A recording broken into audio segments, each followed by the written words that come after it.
ब्राह्मण पंडा पुरोहितों ने अपने निजी स्वार्थ के लिए अन्य लोगों को मतलब शूद्र अति शूद्रों को अपना गुलाम बना लिया है कि हमारे जो ब्राह्मण पंडा पुरोहित वर के भाई हैं, जिन्हें भाई कहने में भी शर्म आती है क्योंकि उन्होंने किसी समय शूद्र आदि अति शूद्रों को पूरी तरह से तबाह कर दिया था। ब्राह्मण पंडा पुरोहितों ने इस देश के सारे प्रमाणों को तहस नहस कर दिया, दफना कर नष्ट कर दिया।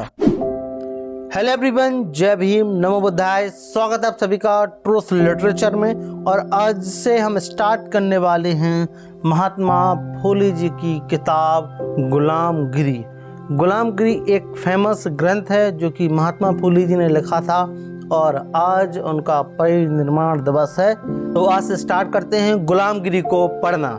तो आइए शुरुआत करते हैं और लिखते हैं कि हजारों साल से आज तक जब से इस देश में ब्राह्मणों की सत्ता कायम हुई है, तब से शूद्र आदि अति शूद्र समाज के लोग लगातार जुल्म और शोषण के शिकार हैं। ये लोग हर तरह की यातनाओं में और बहुत कठिनाइयों में अपने दिन गुजार रहे हैं। इसलिए इन लोगों ने इन बातों की ओर ध्यान देना चाहिए और गंभीरता से सोचना चाहिए।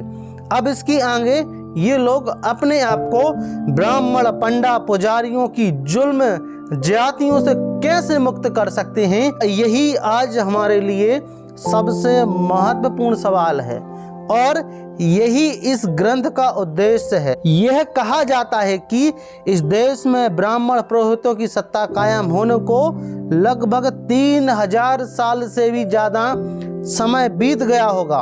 वे परदेश से आए हैं। उन्होंने इस देश के मूल निवासियों पर बर्बर हमले करके इन लोगों को अपने घर दार से, जमीन जायदाद से भगा दिया और इन सभी को अपने गुलाम दास दस्यु बनाए और उन्होंने इनके साथ अमानवीयता का रवैया अपनाया था।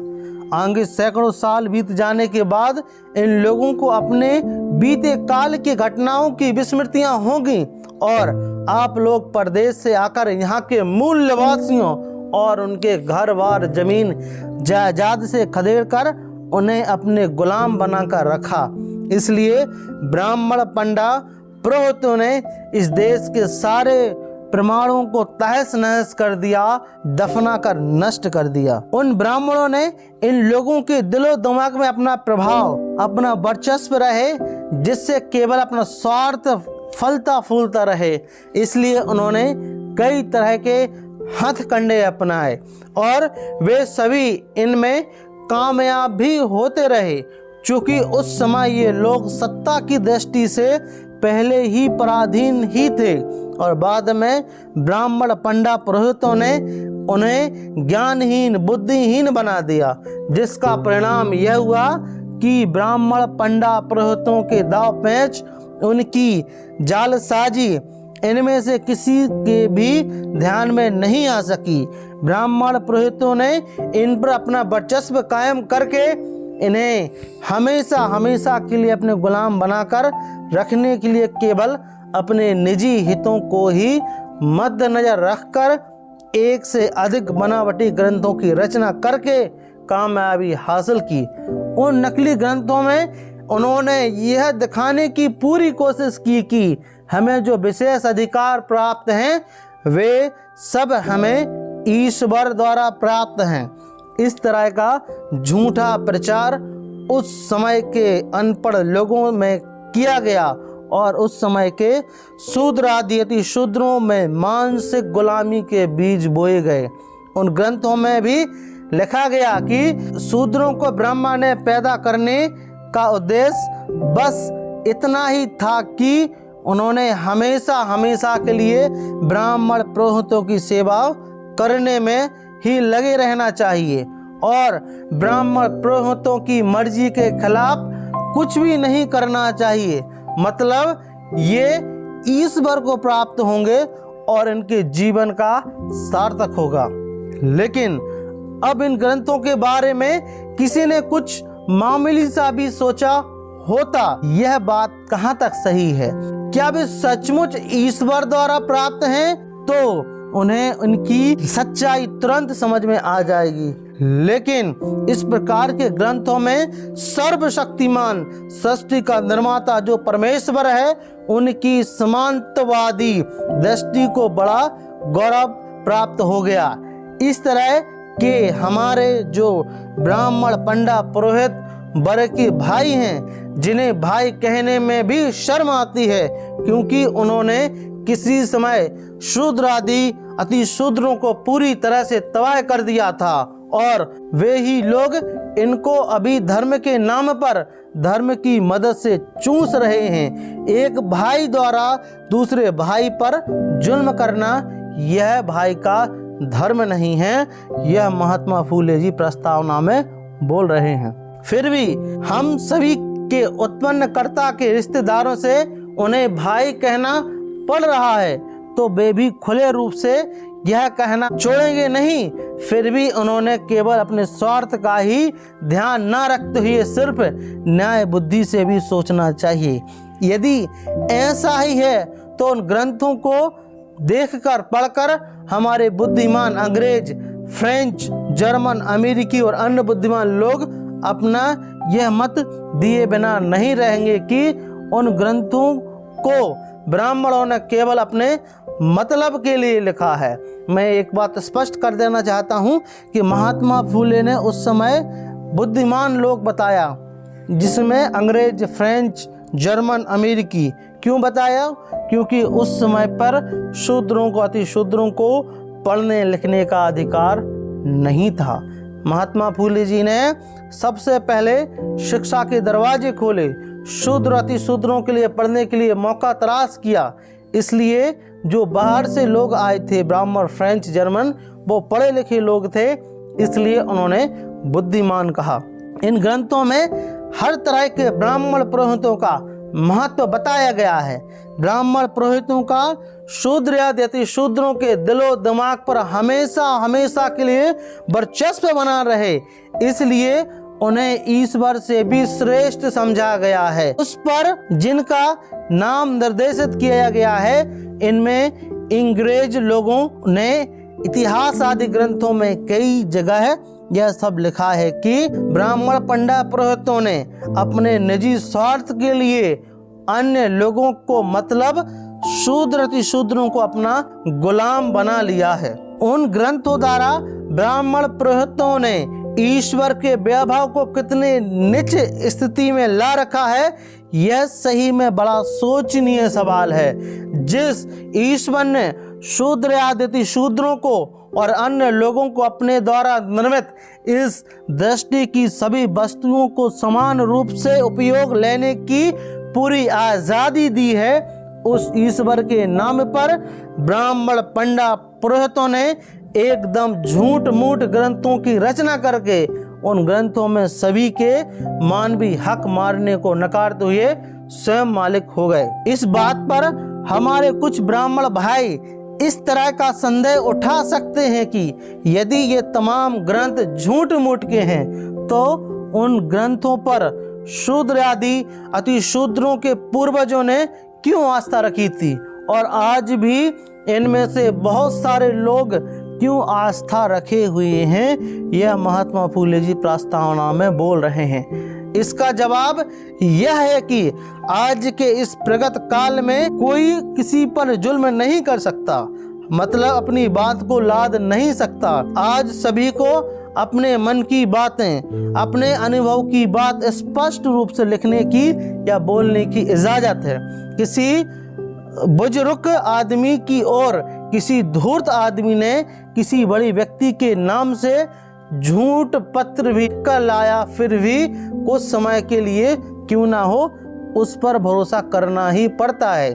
बाद के समय के अनुसार वह भी झूठा साबित हो ही जाता है। यदि यही है तो शूद्र आदि अति शूद्र किसी समय पर ब्राह्मण, पंडा, पुरोहितों के जुल्म और जातियों के शिकार होने की वजह से ही, और उन्होंने पूरी तरह से अनपढ़ गवार बनाकर रखने की वजह से उनका पतन हुआ है। ब्राह्मणों ने अपने जाति स्वार्थ के लिए समर्थ रामदास के नाम पर झूठे पाखंडी ग्रंथों की रचना करके शूद्र आदि अति शूद्रों को गुमराह किया है और आज भी इनमें से कई लोगों को ब्राह्मण पुरोहित लोग गुमराह कर रहे हैं। यह स्पष्ट रूप से उक्त कथन की पुष्टि करता है। यह बात महात्मा फूले अपनी प्रस्तावना में आज से 150 साल पहले बोल रहे हैं। ब्राह्मण पंडा पुरोहित लोग अपना पेट पालने के लिए पाखंडी ग्रंथों द्वारा जगह जगह बार बार अज्ञानी शूद्रों को उपदेश दे रहे हैं, जिसकी वजह से इनके दिलो दिमाग में ब्राह्मणों के प्रति पूज्य बुद्धि उत्पन्न हो रही है। इन लोगों को उन्होंने ब्राह्मणों ने इनके मन में ईश्वर के प्रति जो भावना है वही भावना अपने को ब्राह्मणों ने समर्पित करने के लिए मजबूर किया है। यह कोई साधारण या मामूली अन्याय नहीं है, इसके लिए उन्हें ईश्वर के पास जवाब देना होगा।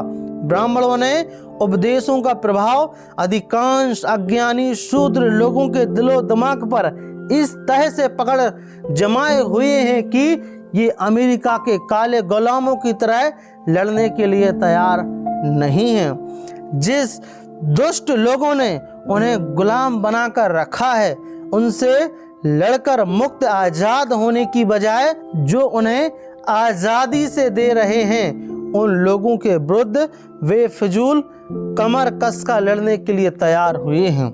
यह भी एक बड़े आश्चर्य की बात है कि हम लोगों पर जो भी कोई उपकार करते होंगे उनको कहना है कि आप हम पर उपकार मत करो। फिलहाल हम जिस स्थिति में हैं वही स्थिति हमारे लिए ठीक है, यह कहकर हम शांत नहीं होते बल्कि उनसे झगड़ने के लिए तैयार भी रहते हैं। यह गलत है।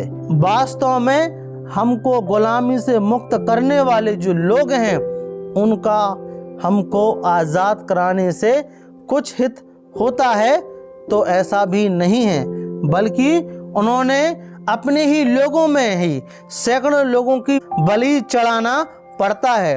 उन्हें बड़ी बड़ी जोखिमें उठाकर अपने जान पर भी खतरा झेलना पड़ता है। अब उनका इस तरह से दूसरों के हितों की रक्षा करने के लिए अनुयायी करने का उद्देश्य क्या होना चाहिए, इस संबंध में हमने गहराई से सोचा तो हमारी समझ में आया कि हर मनुष्य को आज़ादी होना चाहिए। यही उनकी बुनियादी जरूरत है। जब व्यक्ति आजाद होगा तब अपने मन के भाव और विचारों को स्पष्ट रूप से दूसरों के सामने प्रकट करने का मौका मिलता है, लेकिन जब उसे आज़ादी नहीं होती तब वही महत्वपूर्ण विचार जनहित के होने के बावजूद भी दूसरों के सामने प्रकट नहीं कर सकता और समय गुजर जाने के बाद भी वे विचार लुप्त हो जाते हैं। उसी प्रकार मनुष्य आज़ाद होने से वह अपने सभी मानवीय अधिकार प्राप्त कर लेता है और असीम आनंद का अनुभव करता है। सभी मनुष्यों को मनुष्य होने के जो समान अधिकार हैं, इस सृष्टि के नियंत्रक और सर्व साक्षी परमेश्वर द्वारा दिए गए उन तमाम मानवीय अधिकारों को ब्राह्मण पंडा पुरोहित वर्ग ने दबोच कर रखा है। अब अपने मानवीय अधिकार छीन कर लेने में हमें कोई कसर नहीं रखनी चाहिए। उनके हक उन्हें मिल जाने से उन अंग्रेजों को खुशी होती। सभी को आज़ादी देकर उन्हें जुल्मी लोगों के जुल्म से मुक्त कराकर सुखी बनाना, यही उनका इस तरह से खतरा मोल लेने का उद्देश्य है। वाह वाह, यह कितना जनहितकार है। तो यह हमने प्रस्तावना पढ़ी है।